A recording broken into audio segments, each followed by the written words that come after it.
Hello hi dear friends, welcome back to my channel. ഞാനിന്ന് അവിയലാണ് ചെയ്ത് കാണിക്കുന്നത്. അപ്പോൾ ആദ്യമായിട്ടാണ് നിങ്ങൾ എൻ്റെ ചാനൽ കാണുന്നതെങ്കിൽ ഒന്ന് സബ്സ്ക്രൈബ് ചെയ്ത് സപ്പോർട്ട് ചെയ്യാൻ മറക്കരുത്. അതുപോലെ അപ്ലോഡ് ചെയ്യുന്ന വീഡിയോസിൻ്റെ നോട്ടിഫിക്കേഷൻ കിട്ടാൻ വേണ്ടിയിട്ട് ഓൾ എന്ന ബെല്ലൈക്കൺ കൂടെ പ്രസ് ചെയ്യുക. അപ്പോൾ നമുക്ക് അവിയൽ എങ്ങനെയാണ് ചെയ്യുന്നതെന്ന് നോക്കാം.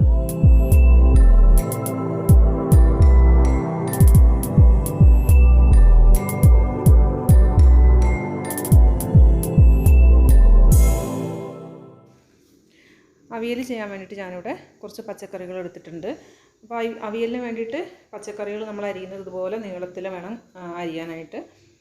അപ്പോൾ ഞാനിവിടെ എടുത്തിരിക്കുന്നത് ഒരു 200 ഗ്രാം വെള്ളരിക്ക എടുത്തിട്ടുണ്ട്. പിന്നെ ഒരു 100 ഗ്രാം പടവലങ്ങ എടുത്തിട്ടുണ്ട്. പിന്നെ എടുത്തിരിക്കുന്നത് ക്യാരറ്റാണ്. ക്യാരറ്റ് ഒരു 50 ഗ്രാം ഉണ്ട്.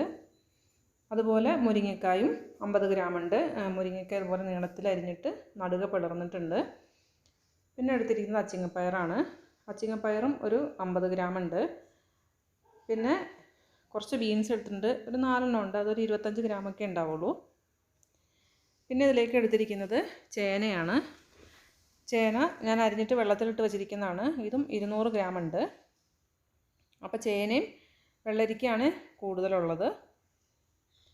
പിന്നെ ഇതിലേക്ക് കുറച്ച് ഏത്തക്കായ എടുത്തിട്ടുണ്ട്. ഏത്തക്കായ ഒരു 50 ഗ്രാമൊക്കെ മതി, പക്ഷേ ഞാനൊരു 75 ഗ്രാമൊക്കെ എടുത്തിട്ടുണ്ട്. പച്ചക്കറികൾ നമുക്ക് ഇഷ്ടമുള്ളത് കുറച്ച് കൂടുതലൊക്കെ എടുക്കാം, അതൊന്നും കുഴപ്പമില്ല. ഈ പച്ചക്കറികളിൽ കുറച്ചധികം വേവുള്ളത് ചേനയ്ക്കാണ്. അപ്പോൾ ആദ്യം ചേന ഒന്ന് ഒരല്പനേരം ഒന്ന് വേവിക്കണം, എന്നിട്ട് വേണം ബാക്കി പച്ചക്കറികൾ ചേർത്ത് കൊടുക്കാനായിട്ട്. അപ്പോൾ ഞാൻ ആദ്യം തന്നെ ചേന ഇതുപോലെ ഒരു പാനിലേക്ക് ഇട്ട് കൊടുക്കുകയാണ്. എന്നിട്ടൊരല്പം വെള്ളം ഒഴിച്ച് കൊടുക്കാം. ഇതൊന്നങ്ങ് ഇതുപോലെ മിക്സ് ചെയ്ത് കൊടുത്തിട്ട് ഒന്ന് അടച്ച് വെച്ച് ഒരു ലോ ഫ്ലെയിമിലിട്ട് 5 മിനിറ്റ് ഒന്ന് വേവിച്ചെടുക്കാം. അപ്പോൾ അതാ ഇവിടെ 5 മിനിറ്റ് കഴിഞ്ഞിട്ടുണ്ട്. നമുക്ക് ബാക്കി പച്ചക്കറികൾ ചേർത്ത് കൊടുക്കാം. ഏത്തക്കായ, പടവലങ്ങ, പയറ്, ഇതിൻ്റെ കൂടെ ബീൻസ്, ക്യാരറ്റ്, പിന്നെ നമ്മുടെ വെള്ളരിക്കൊക്കെ പെട്ടെന്ന് വേവും. ഇനി ഒരല്പം വെള്ളം കൂടെ ഒഴിച്ചു കൊടുക്കാം. അപ്പോൾ വെള്ളം ആവശ്യത്തിനനുസരിച്ച് ഒഴിച്ചു കൊടുത്താൽ മതി. ഇപ്പോൾ തന്നെ മുഴുവനായിട്ട് നമ്മൾ ഒഴിച്ചു കൊടുക്കരുത്. ഇനി ഇതിലേക്കൊരു 1/4 ടീസ്പൂൺ മഞ്ഞൾപ്പൊടി ചേർത്ത് കൊടുക്കാം. ഒരു 1 ടീസ്പൂൺ മുളക് പൊടി ചേർത്ത് കൊടുക്കുന്നുണ്ട്. പിന്നെ ഇതിലേക്ക് ആവശ്യമായിട്ടുള്ള ഉപ്പും ഇതുപോലെ ആദ്യം തന്നെ ഒരുപാട് ചേർക്കരുത്, പിന്നീട് ആവശ്യമുണ്ടെങ്കിൽ ചേർത്ത് കൊടുത്താൽ മതി. ഇത് നന്നായിട്ടൊന്ന് മിക്സ് ചെയ്ത് യോജിപ്പിച്ചെടുക്കാം. ഞാനിതിലേക്ക് മുരിങ്ങക്കായ ചേർത്തിട്ടില്ല. മുരിങ്ങക്കായ ഞാൻ പച്ചക്കറികൾ പകുതി വെന്തിട്ടേ ചേർക്കുള്ളൂ. ഇനി ഇതൊന്ന് അടച്ച് വെച്ചിട്ട് ഒരു ലോ ഫ്ലെയിമിലിട്ട് വേവിച്ചെടുക്കാം. അപ്പോൾ പച്ചക്കറികൾ പകുതി വേവായിട്ടുണ്ട്. ഇനി ഇതിലേക്ക് നമുക്ക് മുരിങ്ങക്കായ ചേർത്ത് കൊടുക്കാം. അപ്പോൾ ഈ സമയത്ത് വെള്ളം കുറവാണെങ്കിൽ വെള്ളം ചേർത്ത് കൊടുക്കുക. പച്ചക്കറികളിൽ നിന്ന് തന്നെ കുറച്ച് വെള്ളം ഇറങ്ങും. അതല്ല, വെള്ളമില്ലെങ്കിൽ കുറച്ച് ചേർത്ത് കൊടുത്തിട്ട് നന്നായിട്ട് ഇതുപോലെ മിക്സ് ചെയ്ത് തട്ടിപ്പൊത്തി വെച്ചിട്ട് വീണ്ടും വേവിച്ചെടുക്കാം. അപ്പോൾ ലോ ഫ്ലെയിമിലിട്ട് തന്നെ അടച്ച് വെച്ച് വേവിക്കാം. ഇനി ഇതിലേക്ക് വേണ്ടിയിട്ടുള്ള അരപ്പ് റെഡിയാക്കി എടുക്കാം. അതിന് വേണ്ടിയിട്ട് 1 കപ്പ് തേങ്ങ ഞാനിവിടെ ഒരു മിക്സിയുടെ ജാറിലേക്ക് മാറ്റിയിട്ടുണ്ട്. ഇതിലേക്കൊരു 4 പച്ചമുളക് ചേർത്ത് കൊടുക്കാം. പച്ചമുളക് ഇതുപോലെ തേങ്ങയുടെ കൂടെ അരയ്ക്കാതെ വേണമെങ്കിൽ പച്ചക്കറികളുടെ കൂടെ ഇട്ട് വേവിക്കാം. ഇനി കുറച്ച് കറിവേപ്പില ഇട്ട് കൊടുക്കാം. പിന്നെ 2 ചുവന്നുള്ളി കൂടെ ചേർത്ത് കൊടുക്കാം. നിങ്ങൾക്ക് താല്പര്യം ഉണ്ടെങ്കിൽ ചുവന്നുള്ളി ചേർത്താൽ മതി, ചിലർ ഇതിലേക്ക് ചുവന്നുള്ളി ചേർക്കാറില്ല. ഇനി ഒരു 1/2 ടീസ്പൂൺ ജീരകം കൂടെ ചേർത്തിട്ട് ഇതൊന്ന് ഒതുക്കിയെടുക്കാം.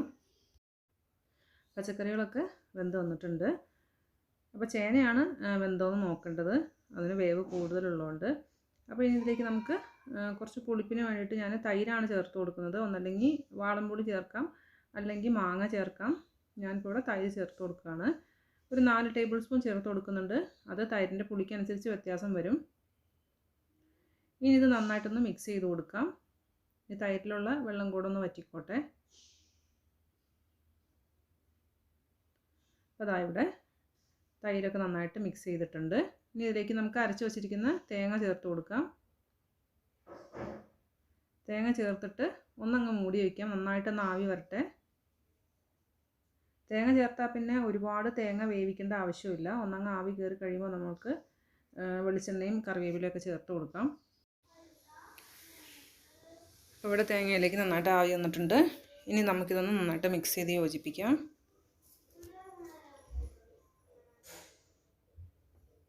ഇനി തേങ്ങ അധികം വെന്ത് പോകരുത്. ഇനി ഇതിലേക്ക് നമുക്ക് പച്ച വെളിച്ചെണ്ണ ഒഴിച്ചു കൊടുക്കാം. ഞാനിവിടെ ഒരു 4 ടേബിൾ സ്പൂൺ പച്ച വെളിച്ചെണ്ണ ഇതിലേക്ക് ഒഴിക്കുന്നുണ്ട്. ഇനി ഇതിൻ്റെ മുകളിലേക്ക് കുറച്ച് കറിവേപ്പില കൂടെ കൈകൊണ്ട് നന്നായിട്ടൊന്ന് ഞരടിയിട്ട് ഇട്ട് കൊടുക്കാം. അപ്പോൾ അതാ അവിയൽ ഇവിടെ റെഡി ആയിട്ടുണ്ട്. നിങ്ങൾക്ക് ഇഷ്ടപ്പെട്ടെങ്കിൽ ലൈക്ക് ചെയ്യുക. അതുപോലെ ഫ്രണ്ട്സിനും റിലേറ്റീവ്സിനും എല്ലാം ഷെയർ ചെയ്ത് കൊടുക്കുക. നിങ്ങളുടെ അഭിപ്രായങ്ങൾ എന്ത് തന്നെയായാലും കമൻറ്റ് ബോക്സിലൂടെ അറിയിക്കുക. നല്ലൊരു വീഡിയോ ആയിട്ട് വീണ്ടും കാണാം. Thanks for watching.